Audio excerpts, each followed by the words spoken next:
What's going on, guys? It's your boy DC Built. Today, I know I've been promising you guys a video for the longest time. You got one, okay? We are going to set up the rear element trailing arms to be able to bolt on and work correctly with the EP3 chassis. So this is a bone stock element trailing arm that we have here. I'm going to be replacing all the bushings in it, including the trailing arm bushings. These come with an internal parking brake shoe that is basically a drum on the inside of the rotor. I'm going to be eliminating all that because the EP3 RSX calipers bolt up to these brackets. So I'm going to be gutting all that. Also replacing all the bushings in the knuckle and cleaning this whole thing up. New hub bearings, new camber bushings. So show you what's going on here. I already did one, so we're gonna turn this monstrosity into this.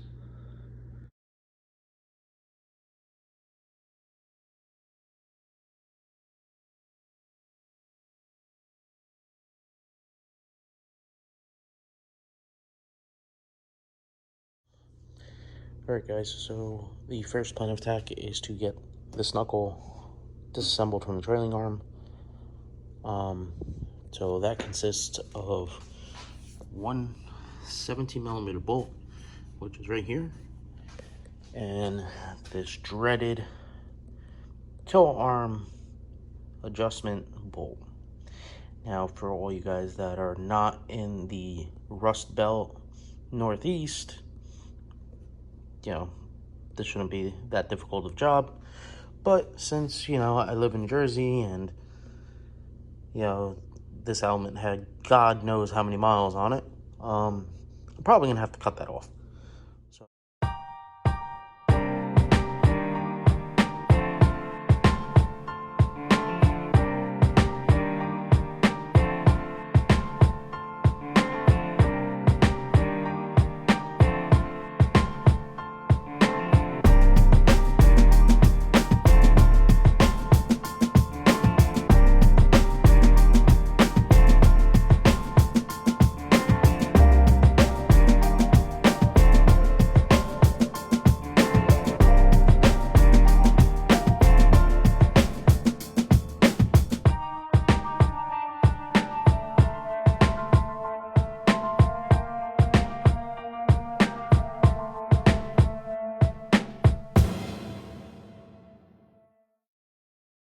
While we have that sit in some penetrating oil, the key differences here with the EP3 RSX calipers is that the e-brake is built in.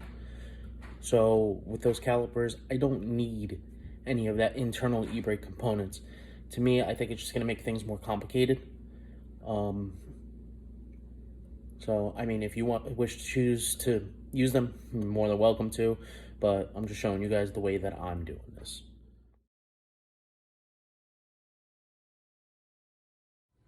What's going on, guys? Sorry about the delay. It took me like 2 weeks to be able to cut those bolts out with kids and everything else, and it's just been kind of put off.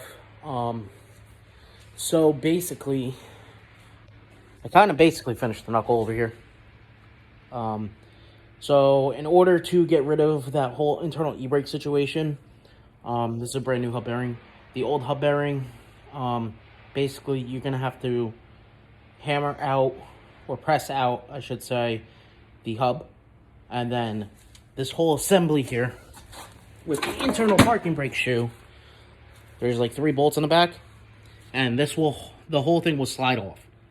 Okay, and then you could get your bearing out and all that good stuff. So, you know, I already painted all this stuff, had it sandblasted, put new bushings in them. Everything's poly.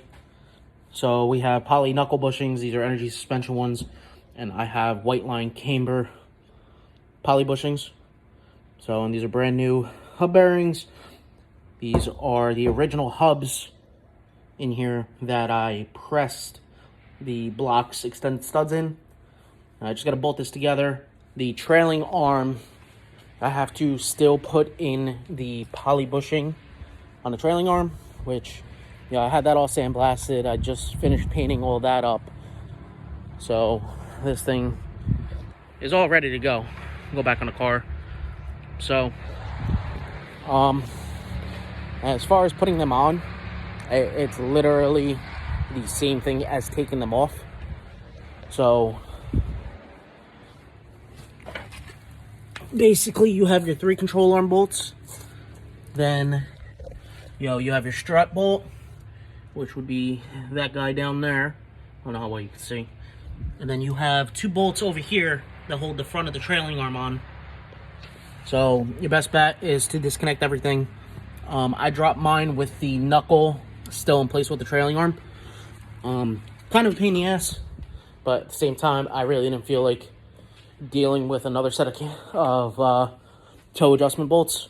So, but yeah, literally, bolt on, bolt off. The e-brake. So the e-brake from the original calipers, how they're built in. So there is 2 bolts that go on a caliper that hold the cable on. You're only going to be able to get one of them in. But with that one of them in, it's still going to work with no problems. So, you know, if you're sitting there trying to get both bolts in, you know, don't bother, because it's not going to happen. Unless you rework the bracket and everything else, and that's just going to be a nightmare in itself. So, on the next portion here, I actually did get a different diff mount. You know, had some issues with the old one, but let's cut forward to this thing. So as you see, we are now running the S1 built rear diff mount, which I do have the diff up there.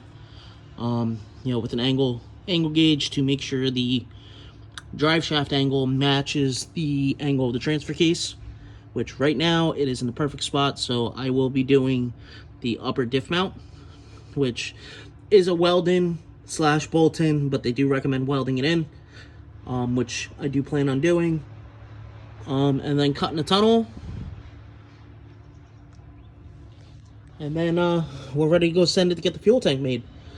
So we're getting there. We're trucking away here on this thing. I still got to do a ton of wiring, a ton of vacuum stuff, fuel stuff. Yeah, I mean, it's getting there. So, but soon enough. I did also do a Tilton 3-pot reservoir, which is all squared away over there. But this thing is coming along. So guys, we'll catch you on the next video. Sorry it's been taking so long to upload stuff. The next video is probably going to be cutting a tunnel for the drive shaft. So I'm going to try to cut as minimum as possible, because I do want to retain the center console and kind of keep it as OEM as I can. If I can, you know, I'm going to attempt.